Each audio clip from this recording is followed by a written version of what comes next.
Hello friends and welcome back. I hope you're all doing well by God's grace. If you haven't already, please take a moment to subscribe and hit that bell icon so you never miss an update. Let's start the first part of the story. The gavel breaks. The silence shatters. A crisp snapping sound like a mirror breaking across the middle.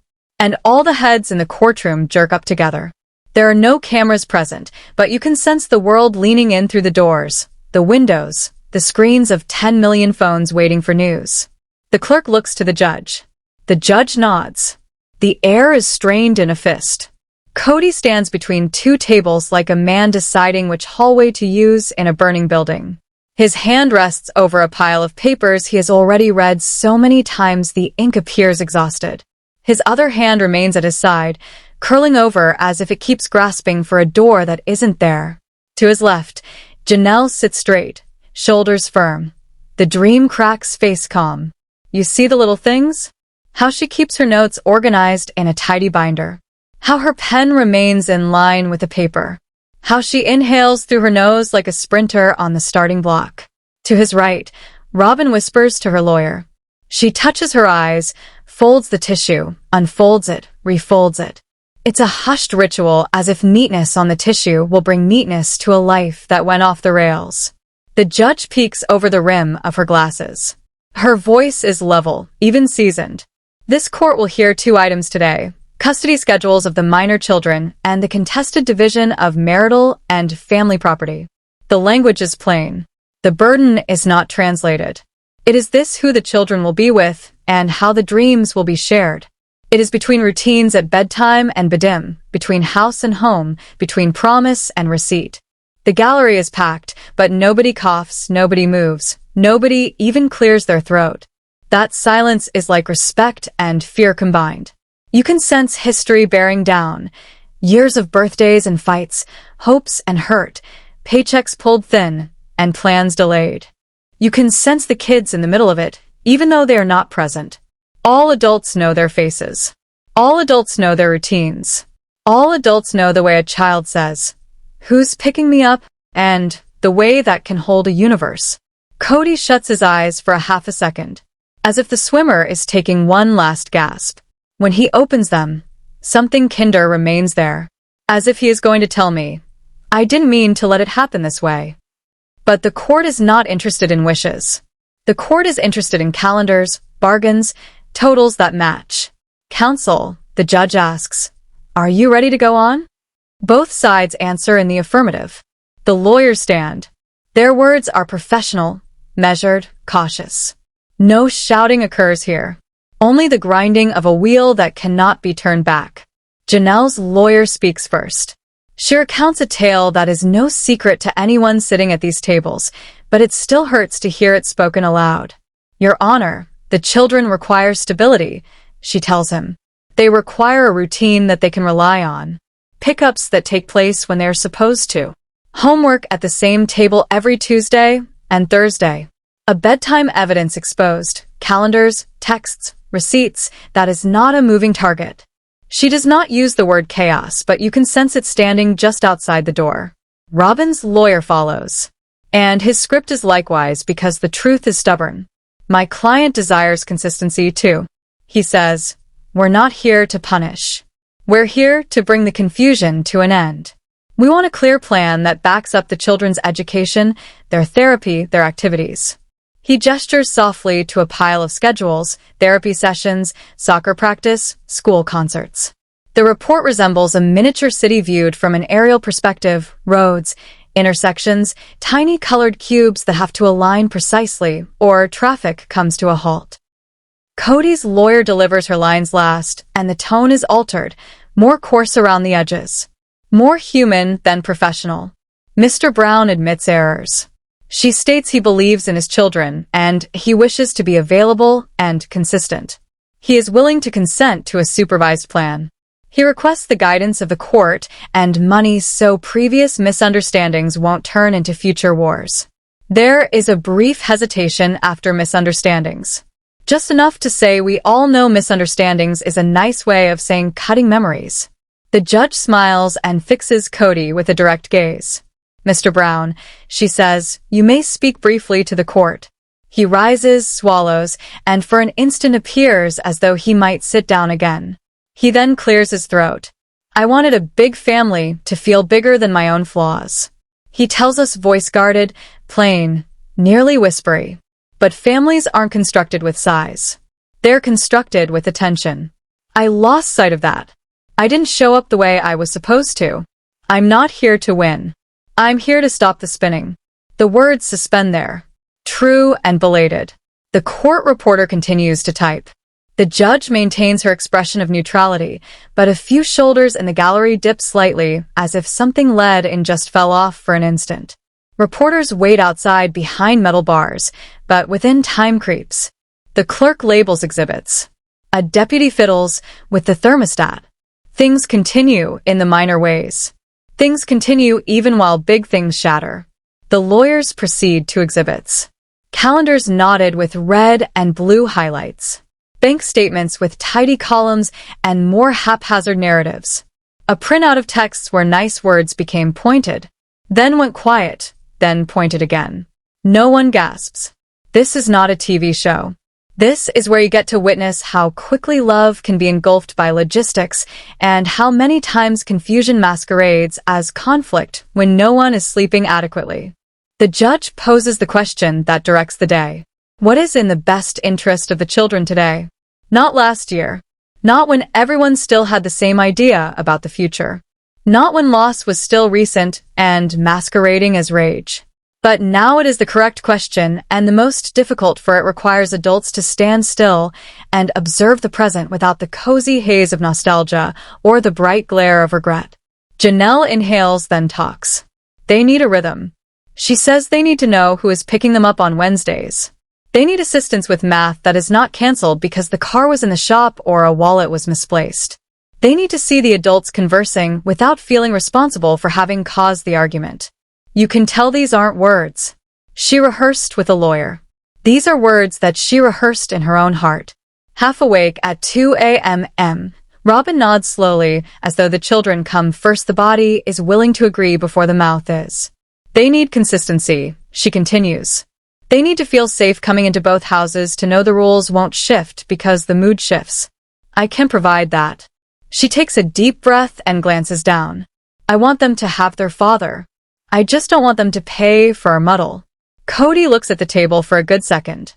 When he finally glances up, he has the expression of a man who is deciding to get on the scale regardless of what the number reads. I will be there, he says in writing. Bend my wrists to the calendar. He doesn't make a joke to break the tension. He only tells you this like a promise. You only promise when the ceremony is over and the guests have left and the lights shine bright and true. If you're viewing this as a video, slow the music here. Allow a bare piano line to fill the room, because the truth isn't flashy. It's heavy and quiet and difficult to bear. The judge turns to the second issue. Assets. The term is crisp sounding, but within that term are rooms and chairs. The kitchen table where one was taught fractions. The vacant lot where another sort of future was sketched out in pencil and scribbled out in pen. Money is never merely money when it recalls. It is never merely recall when it is used for shoes. Counsel, the judge instructs. This court demands candor. We won't pass judgment on the past in terms of good and bad, but we will balance it in terms of addition and subtraction. It's a statement that can seem brusque, but it comes across as relief. Moral courts never end. Mathematical ones at least provide you with a check and a receipt. In the gallery, a rustle, a zipper creak, a chair groan, a cap on a bottled water turning. The smallest noises are loud in spaces like this. All are careful because everyone knows how much is at stake in words that might collapse if pressed. You can see how every adult ended up on this bench. Kody, vision-driven, hoping tomorrow will cover today. Janelle, the organizer, the accountant, the one who can tell you what month you last marked things in the family planner. Robyn, the defender, attempting to make a safe spot for little feet to fall. None of them evil. All of them skewed by the perspective only they possessed. If there is a villain, it is drift days that got away, assumptions that hardened, sentences that lost the last soft clause. If you're okay with it, the judge calls a 15-minute recess. The sound finally breaks. Chairs slide. Whispers begin. A deputy opens the door, and the hallway exhales. Kody backs away from the table and holds his hand to the wall as if to check if it will support him. Janelle closes her binder, smooths out the edges twice, taps the edges against the table so the papers will be lined up. Robyn leans over her lawyer, forehead inches from his sleeve, and whispers a prayer-like thing, but most likely a question. In the hallway, a reporter seeks a comment from Kody. He shakes his head. "Not yet," he says, and the words are not evasion. They're boundary setting. He leans against a water fountain and sips a drink that's too slow, as if the body were saving something up to use later. Janelle looks out a window at a patch of blue sky and doesn't try to think about afternoons that will be split in half. Robyn scrolls through her phone and pauses on a picture of two children laughing on a couch. She sets the phone face down as though that could prevent the picture from changing. Recess is over. Everyone is in the same seats, but something is different. The redness in eyes has disappeared. The hands have stabilized. The voices have quieted. This is the final verdict and new rules second wind that arrives when you are aware you don't need to win. You need to get hired. The judge returns. The deputy calls the room to order. It is nearly time to exchange feelings for frameworks. Before lawyers return, the judge utters something no one anticipates. "This isn't a house of blame," she states. "This is a house of orders. If you are looking for blame, you can find it wherever you look, and you'll be unable to breathe it." The room doesn't nod as such, but agreement stirs like a small current through the ranks. You envision the children again, the real flesh and blood core of all those words. You envision a Wednesday evening that doesn't suddenly shift. A backpack that never gets unloaded, a bedtime that comes on schedule. That is what a gavel can do when it comes down in the correct spot. It won't make folks love more. It will make them arrive punctually. Kody slides in a new legal pad in front of him. Janelle snaps her pen. Robyn takes a deep breath as if she's been underwater and just resurfaced. The judge continues, "Let's start with the calendar." And for the first time today, the possibility note enters the room. Soft but true. The way morning light peeks under a heavy curtain before anyone opens it. So when you recount the story, when you edit it into a video, make sure to hold on here. This is the pivot. The theater isn't in the shouting. It's in the pause in which folks opt for the tougher, lesser thing, to swap out grand speeches for a plan, to substitute conjecture with a spreadsheet, to grab for the calendar, not the last word. The surprise of the gavel woke everyone up. What follows will get the children home on schedule. Before filings, folders, and fluorescent lights, there were porch lights and pizza boxes, late arriving birthdays, and a common vision scribbled in pencil on the back of a grocery receipt. The plan seems so easy because dreams always do. One large piece of property, multiple houses, communal areas where children would run through sprinklers, where holidays would be like a small town, and where every door was only a few steps from family. Everyone agreed because agreeing is easier than asking the tough questions. It felt sacred, an idea big enough to hold every hope and gentle enough to calm every fear. The cracks didn't appear as lightning. They arrived like hairline lines in glass, quiet, almost invisible, until one day, the cup you've been drinking from just gives way in your hand. At first, the cracks looked like schedules. Mondays were a rhythm. Tuesdays a promise. Wednesday's a scramble. A car battery died. A meeting ran over. Someone forgot what this means next, the practice jersey. No one meant for chaos to set the table, but it did. And it had a way of staying longer than it was invited. Kody would say, "I'll fix it." And sometimes he did, but often he moved the problem to next week, like shifting boxes from one room to another and calling it cleaning. The children accommodated, as children always do, by shrinking themselves to fit in the space the grown-ups left them. They learned to wait with their shoes on. They learned that dinner might be hot or it might be cold, depending on who were called and who possessed the gas card. Money walked into the room like money always does, disguised as pragmatism, toting a clipboard. The property had payoffs. The homes had deadlines. Someone needed to start first. Someone needed to wait. Someone needed to hope that temporarily would not stick. On paper, it all added your take. Sound off in comments up. In hearts, it did not. Janelle maintained spreadsheets with tabs color-coded by expense. Robyn maintained files with receipts for every upgrade. Kody retained the vision, and visions do not go into cells or envelopes. All thought they were being reasonable. All felt they were being generous. And all could point to a line item that stated the other party had more. Sometimes the cracks were expressed in the smallest words. "Did you send it? I thought you had the card. We'll catch up next month." They were not accusations initially. They were questions that did not weigh much. And the weights accumulated until the drawer would not shut. Janelle wanted clarity, because clarity is how she breathes. She prefers to know what is owed and when, who is picking up and where, what time the science project is really due, not sometime this week. Robyn wanted consistency because consistency is how she sleeps. She prefers routines that keep kids grounded, rules that do not bend when mood does, a house where the calendar doesn't read like a wish list. Kody requested patience, since patience is what dreamers require when the bridge is yet to be built. He presumed that if only everyone could wait a while longer, the master plan would justify the little annoyances. But patience without a plan is just waiting, and waiting breeds stories. Janelle started to wonder if temporary meant not for you. Robyn started to wonder if equal meant you'll understand later. Kody started to wonder why the very people he was trying to serve were suddenly treating him like the problem rather than the point. Each story made the next conversation harder. Each visit made the tales feel more real. That's how cracks grow wider.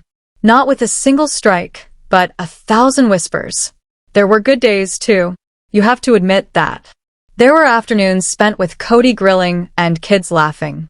Janelle's casserole arriving golden at the very moment the game finished. Robyn getting out art materials, and everyone painting the vista of the dreamed-of houses, and no one mentioning money on those afternoons. The dream seemed reachable, as though you could stretch out and actually grab the future. But good days don't pay mortgages or close deeds, and good days don't alter habits that created speed traps out of small bumps. The family required tools, agendas, shared calendars, enforced bedtimes, transparent allowances. What they attempted instead were pep talks and apologies. Pep talks encourage. They do not organize. Apologies heal. They do not plan. Then grief knocked hard, and shameless the way grief always does. It never asked if the family was prepared.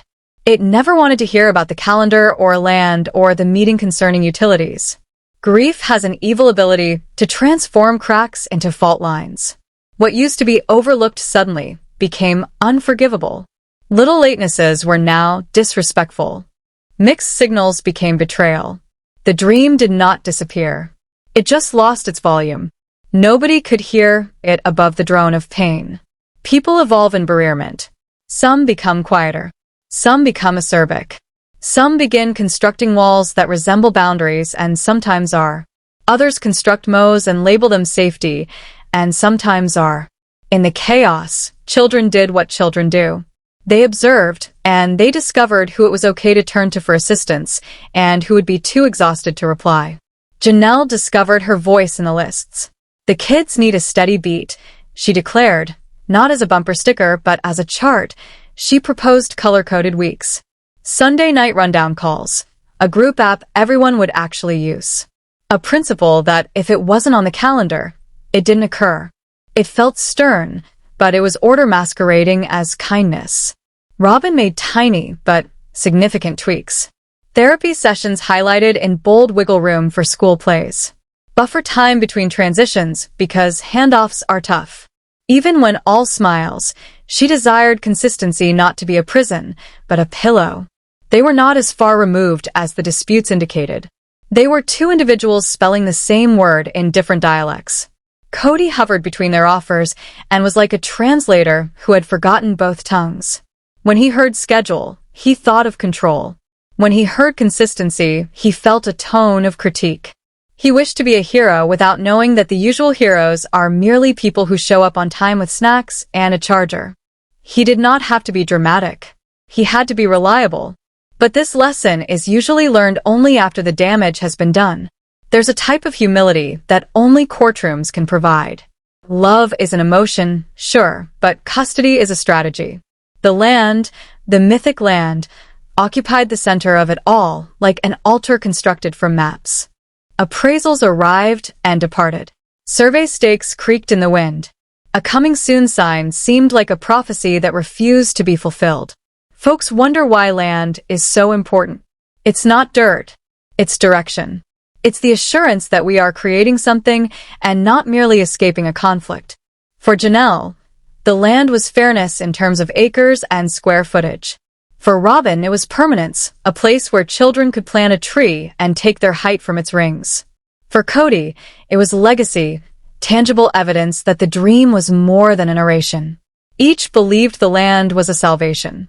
But you can't survive on symbolism, and property taxes won't take intent as currency. Amidst all the practical storms were the smallest real moments. A child forgot a science board, and someone drove 20 minutes to ring it. A minute before the bell, another child had a stomach ache that was actually nerves, and a soothing voice on the phone did more than medication. A teacher wrote to complain of sliding grades, and two parents who had not gotten along with each other in a month responded with a united proposal. Those moments were not sufficient to repair the cracks, but they were evidence that the foundation had not failed. Love remained in the house. It just required scaffolding. Fights changed tone. Less yelling, more silences that sounded like locked doors. Texts took the place of talks. Fine. Okay, whatever. They are little words, but they carry much weight. When children are sitting in the car, the grown-ups attempted rules such as no arguing in front of the children and generally maintain them. But children listen to the quiet too. They read the weather and how car doors close. They sense when laughter is genuine and when it's a disguise. That's why order is important.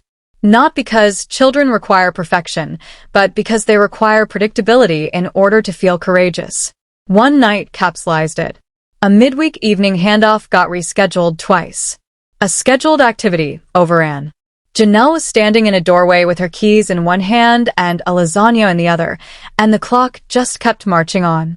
Robyn sent text messages containing accurate but unhelpful updates. Kody phoned and said, "I'm 5 minutes away," a phrase that had come to mean something other than 5 minutes some months prior. When he did get there, out of breath, thankful, sorry the lasagna was warm but no longer hot, a child said, "It's okay." Because kids say that when they fear that you will enlarge the moment beyond what it is already. Everyone smiled. Nobody was intending for it to be symbolic. But cracks are how things herald their presence once they have arrived. You find yourself suddenly aware of where water vanishes into and can't seem to locate where it went. So on the day of the court, Janelle wasn't looking for revenge. Revenge is melodramatic but useless. She was looking for a map. The kids need a predictable routine, she said to the judge. They need to know who's visiting and that it won't change at 4:30 p.m. They require sleep that does not compromise. They require homework at the same table each night. She spoke as if she knows love is spelled T-I-M-E. Robyn's words rested alongside hers, not in opposition. Consistency makes them feel safe, she added. They require the same rules in both households, the same bedtime within reason, the same expectations regarding screens and chores. I want their dad in their lives, but I don't want our confusion to be their burden. Kody listened, and perhaps for the first time, he heard not the criticism, but the care contained within it. He saw that both women were requesting something he could actually provide without becoming someone else. He didn't need to be more charming. He needed to be more predictable. He did not have to construct a mansion to demonstrate love. He had to schedule Tuesday at 6 o'clock and stick to it. The gap between who he wanted to be and who his children needed him to be was not a canyon. It was a bridge that he could construct with alarms, shared apps, and humble yes. The paperwork would follow custody charts, property valuations, trust funds whose names were long enough to sound legit. But the deeper mending must start here, in the simple sentences adults use when they opt for responsibility over romance. I'll be there at 6 o'clock. If I'm late, I'll give you 30 minutes notice. If it's not put on the calendar by Sunday evening, it's not going to happen. Those are not poetic words, but they are how families get up out of rubble. The cracks don't disappear. They get filled with decisions, one on top of another until the wall stands again. And here's the part that most concerns anyone viewing. Anyone condensing this into a video. Anyone cutting to close-ups of eyes and hands. The cracks were not evidence that the dream was false. They were evidence that dreams need scaffolding. Vision needs a skeleton. Love needs logistics. Otherwise, fine intentions buckle under the load of days like today. If there is a moral to this, it is not don't dreams as measure twice, plan weekly, and put the kids first even when your pride wants to go first. The family did not shatter in a single day, and it will not mend in a single ruling. But Session 2, the cracks, was never only about the breaking. It was all about seeing what is most in need of shoring up. Calendars that are respected by all, cash that's transparent, homes that are houses and not addresses, bedtimes that don't make deals with chaos, and grown-ups courageous enough to confess that being on time is a love language. When they got that, the courtroom was no longer a battlefield. It was a workshop. The tools were easy. The work was difficult. The payoff, if they continue to do it, will be more event-tempered children, quieter corridors, and an America where land is a symbol, sure, but not the sole one. The true symbol is a Wednesday that begins and concludes precisely as the children were promised it would. The courtroom comes back from recess with less noise on the floor and more steady hands. The deputy calls, "All rise," and the judge sits down with the same serene presence she had initially, but the atmosphere in the room is different now. Less stormy and more workshop-like. "Let's go to the exhibits," she says. And a clerk starts distributing binders down the row, each one labeled with tabs the color of traffic lights. Red for custody, yellow for communication, green for finances. It's normal, nearly mundane, until you consider that every page has a choice that will determine what a child does on a Tuesday evening. Janelle's lawyer speaks first. "Exhibit A," she says, pushing a printout onto the projector. It's the family calendar downloaded from an app day by day for 6 months. The screen displays a patchwork of boxes, pickups, drop-offs, tutoring, therapy, dentists, soccer. Alongside every entry is a small tag created by, updated by, canceled by. The far-right column tracks changes. Wednesday pickup moved 3:18 p.m. to 3:47 p.m. Saturday swap requested. No follow-through. Therapy changed. Parent alerted at 10:09 p.m. The intention isn't to embarrass. The intention is to reveal a pattern. Minor adjustments do add up and children pay the price. Routine is not a choice, the lawyer explains. Voice study for kids. Routine is security. She doesn't dramatize. She doesn't have to. On screen. A 14-changed month appears to be a headache. Exhibit B, she goes on. It's a string of text messages between the grown-ups. No yelling, no name-calling, just the kind of frayed coordination that would collapse any tightrope. "I can pick her up at 4 o'clock. Would you do 4:30? I am already on the other side of town. Okay, then perhaps next week." Days later. "We still on?" The judge reads in silence. The silence speaks for itself. This is not cruelty, it's drift. Exhibit C. Emails concerning the land.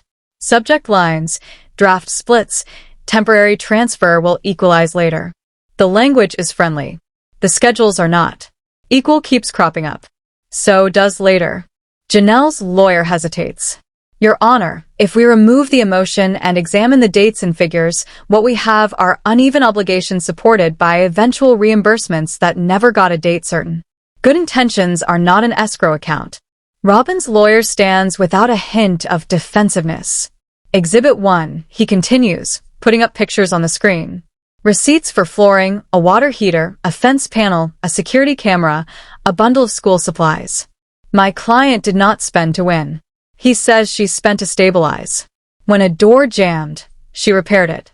When the living room flooded, she paid for the emergency plumber. When a child required a new set of glasses, she picked them up during her lunch hour and paid out of her cart. He glances over toward the bench. Consistency is expensive.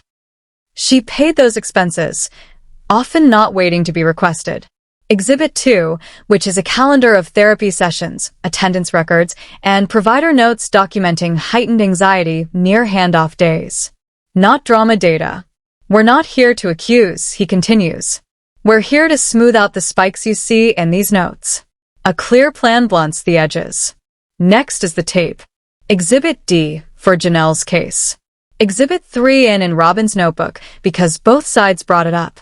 It's a family gathering recorded with everyone's permission months ago when the plan was still on the table. The clerk turns up the volume. The court can hear voices around a dinner table attempting to will a future into existence. Kody's is a warm, optimistic voice. He utters equal 3 times in 2 minutes.